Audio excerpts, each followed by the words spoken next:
Good morning, it's Jim from maverickstar observatory. In this upload, I just want to go through a few things of importance.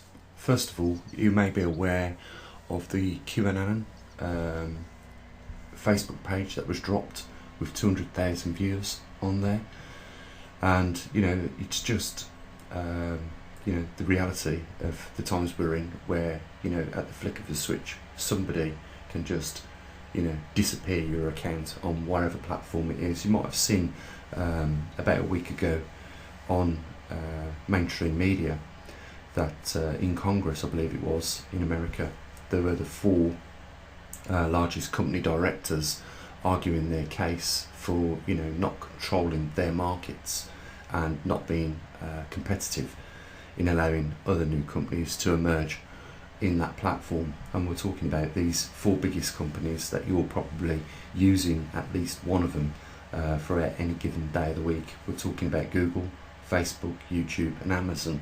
All four of those directors were called into Congress over video communication to give account for their actions. It was Facebook that dropped QAnon, which is a conspiracy website, as you may have come across. Many channels on YouTube that talk about such things. But the point is this: it's nothing short of censorship, and it is the big state nanny telling you guys what he feels that you should be watching. And again, freedom of speech is under threat. And the important thing I wanted to relay here is, if we lose the YouTube side of our operation, we have got other platforms which we can deliver the videos onto, other platforms like Patreon, using Vimeo and other accounts like that. But if we should disappear from YouTube, the website's always going to be there, and there will be a big banner on the main page if something has happened, directing you to the new platform. So they may stop us on one account, but they won't on another.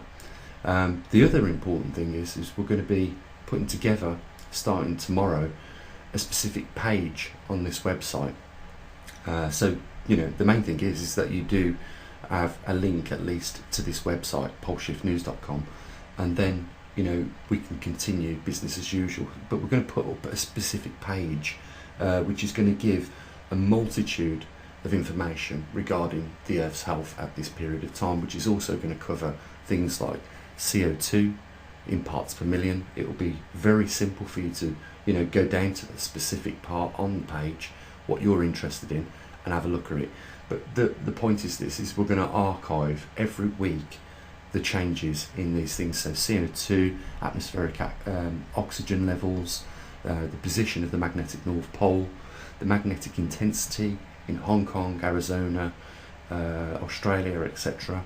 We're going to give them an account of the amount of volcanoes that are in eruption, the largest earthquake over the week, the muon count over the last week, sunspot numbers, overall jet stream conditions and magnetosphere strength. All the important things and anomalies that are taking place in the Earth, you'll be able to just quickly, at a glance, see that on the Earth Health dashboard that we're going to put up this week. The other important thing is that on this channel, as you know, we probably get 100,000 views a month or more on average. On this website, we're getting 4,500 views. Probably 1,500 of those are unique views, so people that haven't been onto the website.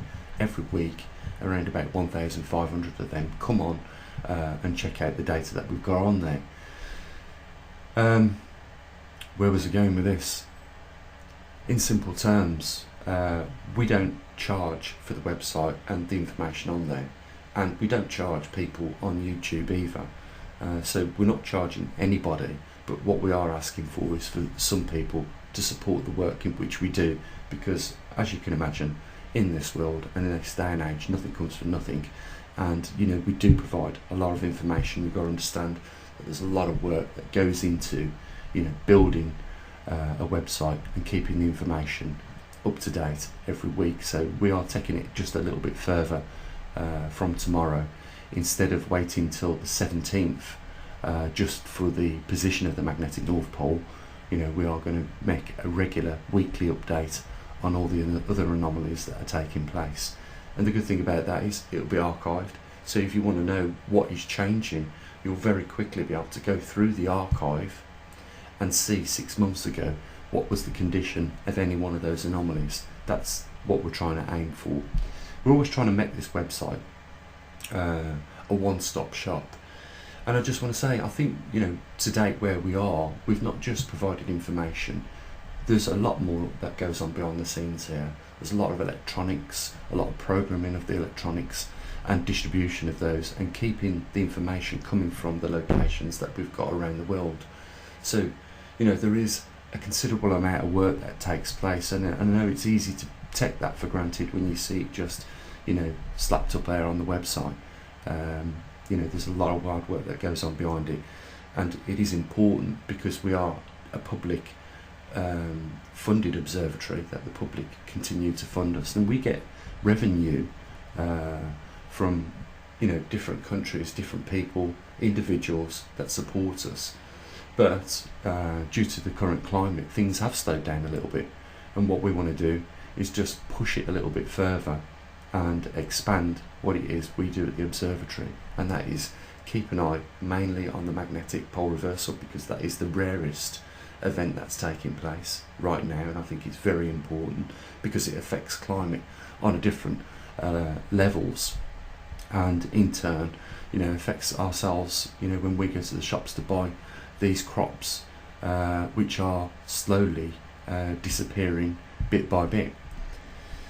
And of course there is, in my view, a reason for all this. I don't think it's by not design. I think somebody is trying to push the way we go about our normal business in a different direction, and it's only for one reason, that is, and it's financial gain.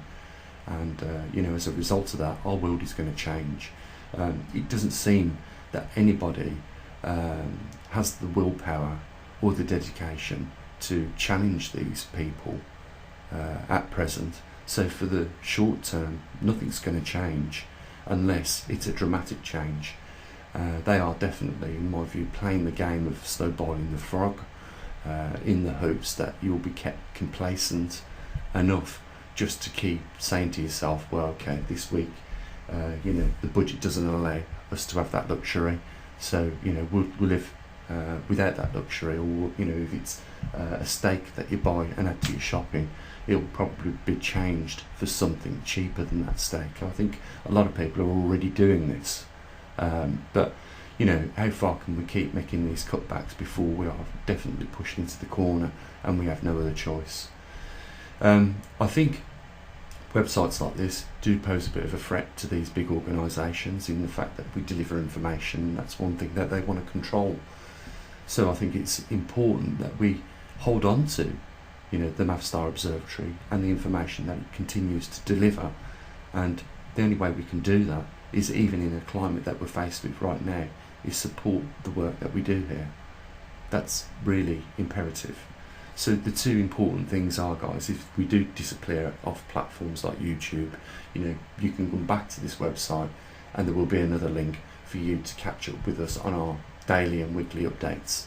And even if you just want to stick with the information that we provide on the website, it will be remaining there in the future. And the other thing is that just be aware that there is now even more so a drive to control information.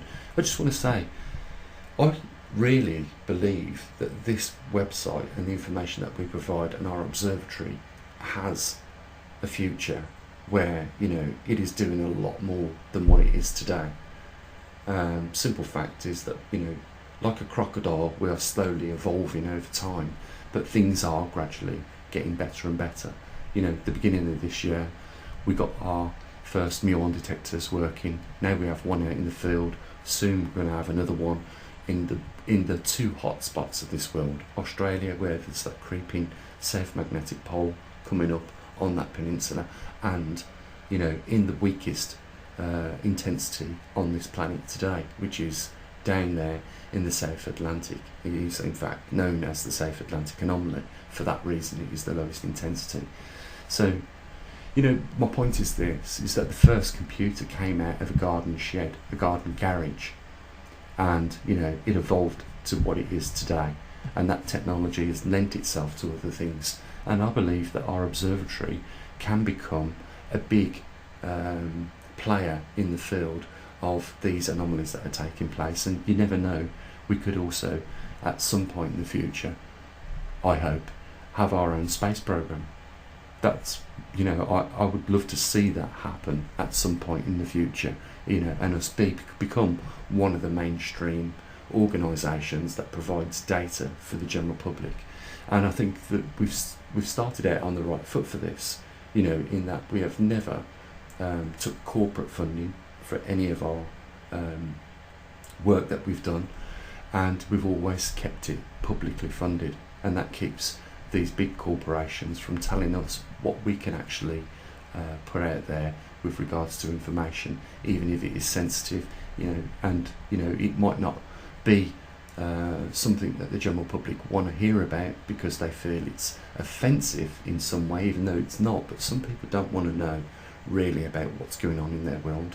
Let's face it, some people, even though they're adults, they can't handle the truth with regards to certain things which could affect their lives further down the road. I think if there had been more awareness of pandemics, then there would have been more public what's the word I'm looking for? There would have been more of a public pressure group on governments to make sure that if pandemics ever do break out, there is more of an effort to nip it in the bud. Like if we go back to the Ebola outbreak, it was stopped before it left the continent in any big fashion. I'm not aware that it did, but it was nipped in the bud very quickly because of its potential destructive nature it would have had. Now we've seen the same thing, haven't we? Whether you believe the current pandemic is real or not, that's another matter. The fact is that one thing we can all agree on is that it is changing our lives, and it is costing people's jobs, and that is a serious enough matter for us to be concerned with this problem. I'm just saying that what's not to say that in the future there isn't part of this observatory that takes into account the future possibilities of outbreaks. Let's face it, we're not immune from them as a species. We have seen the Ebola outbreak, we've seen smallpox outbreak, tuberculosis, Spanish flu around 1911 outbreak, which killed millions and millions of people. And we're not going to be immune for these things coming up in the future. We do have some projects on the go at the moment using facial recognition. That's another thing I'm going to be showing you in this week. It's what we're trying to do here is, as these problems emerge, we do have options at the observatory to invest a little bit of time into that. We don't have the cash to see it through to the end, but we can test the waters like we did with the air-fed face masks, and simple things like adapters that can go on vacuum cleaners that you can plug in chemical, biological air filters onto those and scrub the air within about 15 minutes of any given room. So if there's people in there with COVID-19, there is these options that we have offered as a small observatory, and we don't know, one day someone might just say, that's a brilliant idea, we can bring it to market, and we can give you some royalties as a result of that.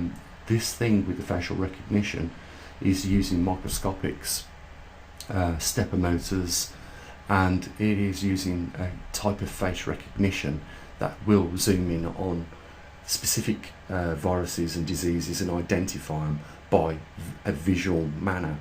And you can do this very quickly with computers these days, so you could probably make 100 positive identifications of, say, COVID-19 within less than 5 seconds. And with other actuation systems, you could go through thousands of potential positive or negative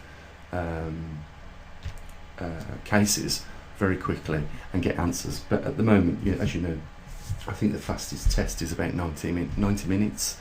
So with that, it's the only way you're going to get through big numbers is by having a lot more machines.